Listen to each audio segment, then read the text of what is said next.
అంత్యక్రియలకు ముందు హైడ్రామా నడిచింది. కుమార్తె క్రాంతి అక్కడికి వచ్చినప్పుడు అనుచరులు, కుటుంబ సభ్యులు, తల్లితో సహా కనీసం ఆ బాక్స్ కూడా టచ్ చేయొద్దు, ఆ మృతదేహం ఉన్న బాక్స్ కూడా టచ్ చేయొద్దు అని చెప్పి అక్కడి నుంచి పంపించేశారు. ఆ క్రమంలో క్రాంతి బాధపడ్డారు, ఏడ్చారు అని మనం చూసాం. అసలు ఏంటి క్రాంతి ఎపిసోడ్ మీద మీ కామెంట్ ఏంటి? అంటే కావాలని అక్కడ గొడవ చేయడానికి వచ్చింది, దీన్ని కూడా రాజకీయంగా ఉపయోగించుకునే ప్రయత్నం చేస్తోంది అని చెప్పి క్రాంతి మీద సోషల్ మీడియాలో నెటిజన్లు విపరీతంగా పోస్టులు అయ్యి పెడుతూ ఉన్నారు. కనీసం కన్న తండ్రి చనిపోతే చూపించరా, ఇది వైసీపీ రాజకీయం అని చెప్పేసి క్రాంతికి మద్దతుగా కొంతమంది పోస్టులు పెడుతున్న పరిస్థితి ఎలా అర్థం చేస్తారు? ఇదేంటంటే చాలా థిన్నర్ లైన్ ఇష్యూ అండి.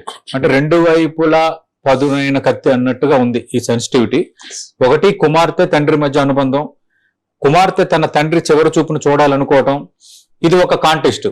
సరే ఆమెను వచ్చారు, స్వయాన తల్లి ముద్రగడ భార్య క్రాంతి తల్లి, ఆమె కూడా నువ్వు రావద్దు, నువ్వు వస్తే నాన్న ఆత్మ శాంతించదు, నిన్ను చూడాలనుకోలేదు, భారతదేశాన్ని కూడా నువ్వు చూడాలనుకోలేదని ఆమె కూడా అనటము, అక్కడ కొంత హైడ్రామా, ఆమె గట్టిగా అరుపులు అరవటము, ఇదంతా జరిగింది.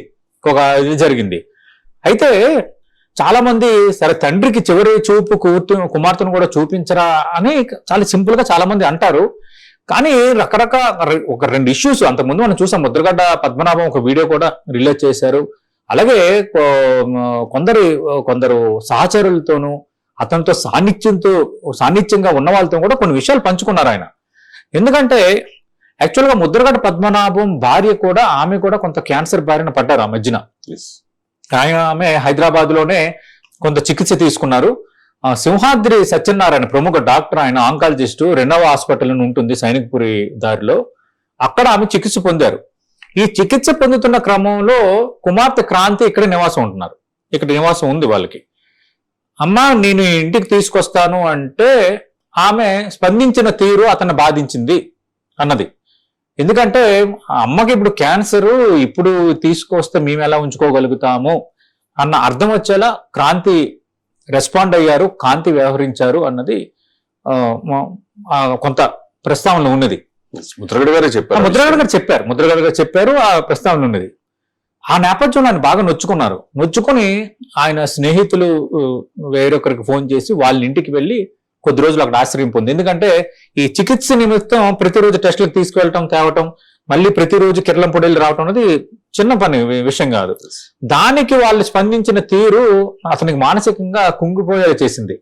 నా పసిబిడ్డేనా, నా చేతులతో పెంచిన పసిబిడ్డేనా, నా కడుపును పుట్టిన పసిబిడ్డేనా ఇలా మాట్లాడుతుంది, సొంత తల్లిని తీసుకొస్తానంటే వద్దంటుందా, ఏమి మారిపోయింది మనిషి అని చాలా ఆవేదనకు గురయ్యారు ఆయన. వీడియోలో చెప్పడమే కాదు, అసలు కొందరు సహచరుల వద్ద కన్నీళ్లు పెట్టుకొని ఇలా ఉంటారా మనుషులు, నాలాంటి వాడికి ఎలా ఉంటే బయట మనుషుల పరిస్థితి ఎలా ఉందని ఆయన మనోవేదన గురయ్యారని అంటారు చాలా మంది. అలాంటి పరిస్థితి ఉంది, ఇది ఎవరికి తెలియదు. రెండోది, సింధు ఆసుపత్రిలో ఆయన చికిత్స పొందుతున్నారు. చికిత్స పొందుతున్నప్పుడు ఒక ఫ్లోర్ లో ముద్రగడ్డ పద్మనాభం చికిత్స పొందుతున్నారు.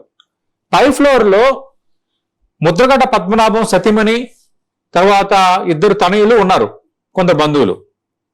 అయితే క్రాంతి ఆమె సింధు ఆసుపత్రి ఫస్ట్ ఫ్లోర్ లోకి వచ్చి గ్రౌండ్ ఫ్లోర్ లో ఆఫీస్ సిబ్బందితో గొడవ పెట్టుకుందంట.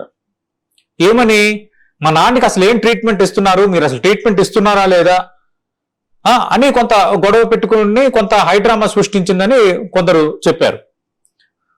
అయితే ఈ హైడ్రామా సృష్టించడం ఒక ఎత్తు అయితే, రెండోది కనీసం తండ్రిని అప్పుడు కూడా చూసే ప్రయత్నం చేయలేదు.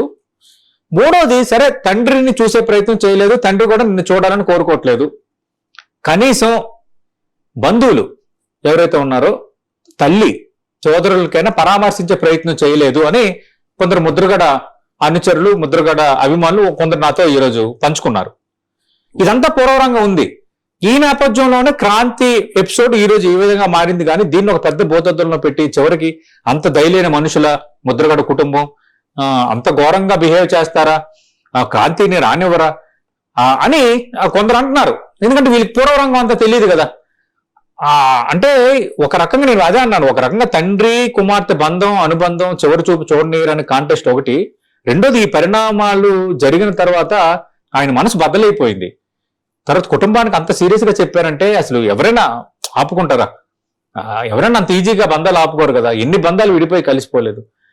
కానీ ఆమె వ్యవహరించిన తీరు అతను అంతగా గాయపరిచిన నేపథ్యంలోనే ఈ పరిణామాలు ఇట్లా చోటు చేసుకున్నాయి. నాకు కూడా అలా చూస్తే కొంత చివుక్కం అనిపించింది, అయ్యో ఆమె అరుస్తుంది, అరుపులు చేస్తుందని. కానీ తెర వెనుక ఇంత జరిగింది, ఇంత పెయిన్ ఉంది ముద్రగడ గారికి. అందుకే ఆయన వీలునామాలో అన్ని అంశాలతో పాటు తన కుమార్తె నాకు చూడటానికి రాకూడదు అని రాశారంటే ఆయన మనస్సు ఎంత గాయపడిందో ఆమె వ్యవహరించిన తీరుతో. తల్లి క్యాన్సర్తో బాధపడుతుంటే ఇంటికి వస్తానంటే రావద్దు అని చెప్పిన ఆ పరిస్థితి నిజంగా తల్లిదండ్రులకి అది క్షోభించేదే కదా. ఈ కోణంలో కూడా ఆలోచించాలి విమర్శలు చేస్తున్న వాళ్ళు.